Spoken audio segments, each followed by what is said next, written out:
बच्चों के अक्सर मन में आता है कि सर कौन सी बुक हमारे लिए जो है बेस्ट है, कौन सी बुक से हमें पढ़ना चाहिए। तो भाई सारी चीज़ें जो है आज के इस सेशन में मैं क्लियर करूँ। तो भैया बहुत सारी इतनी बुक्स है कि किस से पढ़ें, क्या मॉड्यूल से पढ़ें, क्या एनसीईआरटी से पढ़ें। तो बहुत सारे बच्चों को कंफ्यूजन होता है कि क्या सर जेईई एग्जाम में एनसीईआरटी पढ़नी चाहिए, नहीं पढ़नी चाहिए। तो ये ध्यान रखना, अगर मेहनत करोगे तभी आपके सपने पूरे होंगे। यहाँ पर एक गूगल फॉर्म का लिंक नजर आ रहा होगा, पहले आप फटाफट से जाइए और उस गूगल फॉर्म को फिल कर दीजिए, क्योंकि वहां पर आप लोगों के लिए बहुत ही अच्छी चीज लेकर आए हैं हम। जय हिंद बच्चों, कैसे हो आप सभी। उम्मीद करता हूँ सारे बच्चे स्वस्थ है, मस्त है और तंदुरुस्त है। तो लेकर आया हूँ आज आप लोगों के लिए, आप लोगों की डिमांड पर एक बहुत ही अच्छा और प्यारा सा सेशन, जो कि आपको यहाँ पर नजर आ रहा है बेस्ट बुक्स का, और वो भी आपके जेईई एग्जाम के लिए। क्योंकि बच्चों के अक्सर मन में आता है कि सर कौन सी बुक्स हमारे लिए जो है बेस्ट है, कौन सी बुक से हमें पढ़ना चाहिए। तो भाई सारी चीजें जो है आज के इस सेशन में मैं क्लियर करूंगा, लेकिन उससे पहले मैं आप लोगों को बता देता हूँ यहाँ पर एक चीज छोटी सी ध्यान रखना। आप लोगों को डिस्क्रिप्शन में और चैट सेशन में जो है यहाँ पर एक गूगल फॉर्म का लिंक नजर आ रहा होगा, पहले आप फटाफट से जाइए और उस गूगल फॉर्म को फिल कर दीजिए, क्योंकि वहां पर आप लोगों के लिए बहुत ही अच्छी चीज लेकर आए हैं हम। ठीक है, इसके अलावा देखो यहाँ पर अगर मैं बात करता हूँ तो सबसे पहले आपको नजर आ रहा है बेस्ट बुक की बात की जाती है। तो बतेर सारी बुक्स है मार्केट में, इतनी सारी बुक्स मिलती है कि हम कंफ्यूज हो जाते हैं कौन सी बुक से पढ़ें। अगर आपको अपने सपने पूरे करने हैं, अगर आपका सपना है जेईई एग्जाम क्लियर करने का, आपको आईआईटी कॉलेज में जाना है, आपको एनआईटी कॉलेज जाना है, तो भाई इसके लिए आपको क्या करना होगा, मेहनत करनी होगी। और ये ध्यान रखना, अगर मेहनत करोगे तभी आपके सपने पूरे होंगे, वरना सपने अधूरे ही रह जाएंगे और सपने फिर सिर्फ एक कहानी सुनाने के लिए काम आएंगे भविष्य में। इसके अलावा उनका कोई यूज नहीं रहेगा जिंदगी में। इसीलिए इस सेशन को ध्यान से और अच्छे से देखना। बेस्ट बुक की बात करते हैं हम, तो भैया बहुत सारी इतनी बुक्स है कि किस से पढ़ें, क्या मॉड्यूल से पढ़ें, क्या एनसीईआरटी से पढ़ें, या कोई हम कह सकते हैं कि राइटर्स की बुक्स हैं अच्छे उनसे पढ़ें, या फिर प्रीवियस ईयर के क्वेश्चन से लगा लें। क्या कह रहे सर हमको नहीं समझ में आता है। तो भाई ये सेशन आप लोगों को ध्यान से देखना है। सबसे पहले यहाँ पर मैं आप लोगों को बताने वाला हूँ एनसीईआरटी के बारे में। देखो बहुत सारे बच्चों को कंफ्यूजन होता है कि क्या सर जेईई एग्जाम में एनसीईआरटी पढ़नी चाहिए, नहीं पढ़नी चाहिए। तो देखो पहला यहाँ पर स्टेप तो मैं क्लियर कर देता हूँ आपको कि एनसीईआरटी जो रहता है ना, ये आपका बेसिक स्ट्रॉन्ग करता है। क्या करता है बेटा, बेसिक स्ट्रॉन्ग करता है। ठीक है, अब जब आपका बेसिक स्ट्रॉन्ग होगा ना, तो आपका अपने आप मन लगने लगता है पढ़ने के लिए, है ना। बहुत सारी चीजें जो है हमें अच्छी लगने लगती है फिर।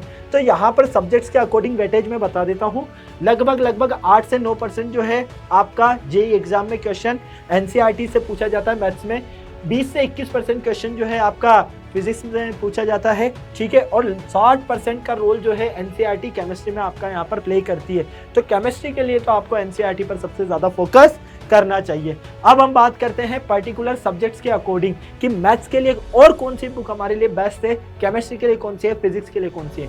तो भाई देखो मैथ्स की अगर हम बात करते हैं तो मैथ्स में पहला नाम आता है बुक का आपका प्रॉब्लम ऑफ आईआईटी मैथमेटिक्स, जो कि आपके ए दास गुप्ता जी की है।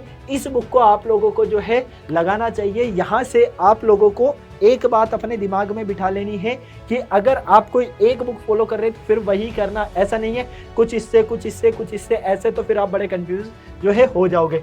इसके अलावा आप चाहो तो यहाँ पर सिंगेज भी लगा सकते हो मैथ्स के लिए, है ना, क्योंकि मैथ्स में सबसे ज्यादा नीड किसकी होती है, क्वेश्चन प्रैक्टिस की। तो सिंगेज भी आप यहाँ से अपने लिए लगा सकते हो। अगर आपको ग्राफ वाले क्वेश्चन देखने हैं तो प्ले विद द ग्राफ, ये आप लोगों के लिए सबसे बेस्ट बुक रहने वाली है ग्राफ के लिए। और कैलकुलस के लिए आपके आती है अमित अग्रवाल जी और एसके गोयल जी की, तो इसको आप लगा सकते हो। और सबसे ज्यादा इंपॉर्टेंट, यहाँ पर आर्यन के लास्ट 43-44 ईयर्स के सॉल्व पेपर आते हैं, इनको मिस मत करना भैया, ये तो सबसे ज्यादा आपके इंपॉर्टेंट है। इन पेपर्स को आप लोगों को जरूर लगाने हैं ताकि आपको क्वेश्चन पता चल सके, क्वेश्चन का लेवल पता चल सके, किस तरह के चेंजेस आ रहे हैं आने वाले एग्जाम्स में, वो सारे आइडियाज आप लोगों को यहाँ पर लग जाएंगे। तो ये बात हो गई आपके मैथ्स की। इसी तरह से मैं आपके फिजिक्स और केमिस्ट्री की भी बात कर लेता हूं। तो बात करते हैं हम फिजिक्स की। तो देखो एनसीईआरटी तो आपको पढ़नी है, क्योंकि यार बेसिक स्ट्रॉन्ग करने के लिए एनसीईआरटी आपको पढ़नी ही पड़ेगी। इसमें एचसी वर्मा जी का नाम सबसे ज्यादा सुनना है आप लोगों ने, है ना। तो बिल्कुल यहाँ से अगर आपको फिजिक्स का इंटरेस्ट अगर अपने अंदर डेवलप करना है तो भैया यहाँ से आपकी स्टार्टिंग हो सकती है।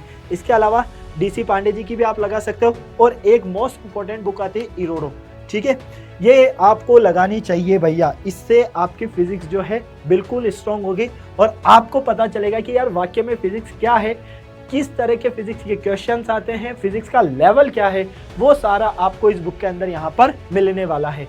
नेक्स्ट आप लोगों को इसमें भी आर्यन के जो सॉल्व पेपर आते हैं 43 से 44 ईयर्स, 43-44 ईयर्स वाले, उन पेपर्स को आप लोगों को यहाँ पर जरूर लगाना है। ठीक है बेटा, अगली बात करते हैं हम केमिस्ट्री की। मैथ्स की बात हो गई, फिजिक्स की बात हो गई, नेक्स्ट बात आती है केमिस्ट्री की। तो भैया केमिस्ट्री में भी आपको देखो एनसीईआरटी को तो इंपॉर्टेंस ही देनी है, क्योंकि लगभग 60% का वेटेज जो है यहाँ पर आपका रहता है। इसके अलावा अगर मैं बात करता हूँ तो फिजिकल और इनऑर्गेनिक केमिस्ट्री के लिए आप लोग बालाजी पब्लिकेशन की बुक जो है वो यूज कर सकते हो। ऑर्गेनिक केमिस्ट्री के लिए आपके MS चौहान जी की एक बुक आती है, वो यूज कर सकते हो।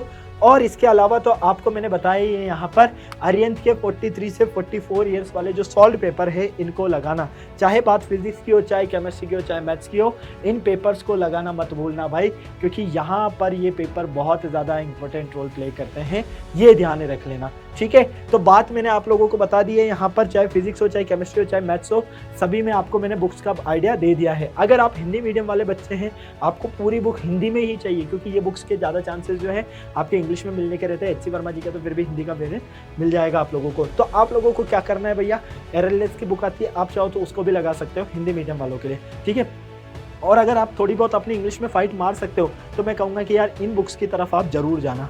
ओके, तो बेटा अगर आपको और अच्छे से तैयारी करनी है, आपको अपने माँ बाप के सपने पूरा करना है, तो देखो यार यहाँ पर आप लोगों के लिए बहुत अच्छे टीचर्स और सही टाइम पर सही चीज़ें लेकर आते हैं, जिससे आप लोगों की तैयारी जो है अच्छी हो सके। तो डाउटनेट आप लोगों के लिए लेकर आया है क्लास 11 प्लस JEE बैच, जिसमें आप लोगों को यहाँ पर 11th तो पढ़ाई जाएगी, साथ ही JEE लेवल के आप लोगों को यहाँ पर क्वेश्चन भी करवाए जाएंगे और काफ़ी सारी नॉलेज भी आप लोगों को यहाँ पर उससे रिलेटेड मिलने वाली हैं। तो ये बैच जो है आगाज 2.0 ये स्टार्ट होने वाला है 21 अगस्त से। बिल्कुल ये बैच जो रहेगा आपका वो लाइव रहेगा, हाँ जी हाँ, बिल्कुल लाइव, जिसमें आपको पढ़ाने वाले हैं यहाँ पर आपके ये सारे टीचर्स। मैथ्स की अगर बात की जाए, फिजिक्स की बात की जाए, केमिस्ट्री की बात की जाए, या आपको लोगों को यहाँ पर सारे टीचर्स जो है नज़र आ रहे हैं। मैथ्स आपको मैं और JK सर पढ़ाने वाले, केमिस्ट्री आपको जो है यहाँ पर विक्रम सर और पूनम मैम पढ़ाने वाले, फिजिक्स रुचि मैम और विपिन सर आपको यहाँ पर पढ़ाने वाले हैं इस बैच में। अभी मैंने आपको बताया था कि ये बैच आपका कैसा रहने वाला है, लाइव। हाँ भाई बिल्कुल लाइव, सारी क्लासेज आपकी लाइव चलने वाली है, डाउट भी आपके यहीं पर सॉल्व हो जाएंगे क्लास के अंदर ही। ओके, इसके अलावा आपको यहाँ पर चैप्टर टेस्ट मिलने वाले हैं, क्लासरूम स्लाइड्स मिलने वाली है, सुपर 50 क्वेश्चंस मिलने वाले हैं, आपको होमवर्क मिलने वाला है, और इसके अलावा 2 सब्जेक्ट आपको और यहाँ पर एडवांटेज के बिहाफ पर मिलने वाले हैं, आपके इंग्लिश और हिंदी। आप इनकी भी तैयारी यहाँ पर बेटा अच्छे से कर सकते हो। क्लियर? अगर मैं बात करता हूँ यहाँ पर इस बैच के प्राइस की, तो ये रहने वाला है ओनली ऑन 4,999 रुपीज़। जी हाँ, यहाँ पर 50% आपको डिस्काउंट मिल रहा है। ठीक है, और इस डिस्काउंट को पाने के लिए आपको एक कूपन कोड यूज़ करना होगा, फ्रीडम, जो कि आपको नज़र आ रहा है यहाँ पर। ये ऑफर सिर्फ और सिर्फ 13 अगस्त तक ही वैलिड है, इस बात का ध्यान रख लेना। 012471158250 स्क्रीन पर जो नंबर नज़र आ रहा है, इस नंबर पर कॉल करके आप लोग जो है जो भी क्वायरी करनी है, जो इन्फॉर्मेशन लेनी है वो ले सकते हो। तो बेटा यहाँ पर मैंने आपको सारी चीज़ें लगभग बता दी हैं, चाहे बुक्स की बात हो या कोर्स की बात हो। आई होप आप लोगों के मन में जो भी क्वेश्चन होंगे वो सारे क्लियर हो गए होंगे। अब आप लोगों को क्या करना है, यहाँ पर अगर कोई अदर क्वेश्चन है तो आप लोगों के पास कमेंट बॉक्स का ऑप्शन है, उसमें आप कमेंट करके मुझे बता सकते हो, ताकि आने वाले सेशंस में आप लोगों के जो प्रॉब्लम्स है उनको भी जो है सॉल्व किया जा सके। और thank you so much. Session अगर अच्छा लगा है तो सेशन को लाइक कीजिएगा, शेयर कीजिएगा, और कमेंट बॉक्स में मुझे ज़रूर बताइएगा कि कैसा लगा सेशन। और पढ़े ना, अगर अभी तक स्टार्ट नहीं किया है आपने तो फटाफट पढ़ने की शुरुआत कर दीजिए यार, क्योंकि देरी होने के बाद फिर जो है नहीं टाइम रहता है, फिर तो समय निकल गया, पछताने के अलावा क्या ही बचा है हमारे पास। ओके, तो फिर मिलते हैं नेक्स्ट सेशन में, तब तक सारे बच्चे स्वस्थ रहें, मस्त रहें, तंदुरुस्त रहें, शानदार जबरदस्त जिंदाबाद के साथ में। जय हिंद और बाय बाय।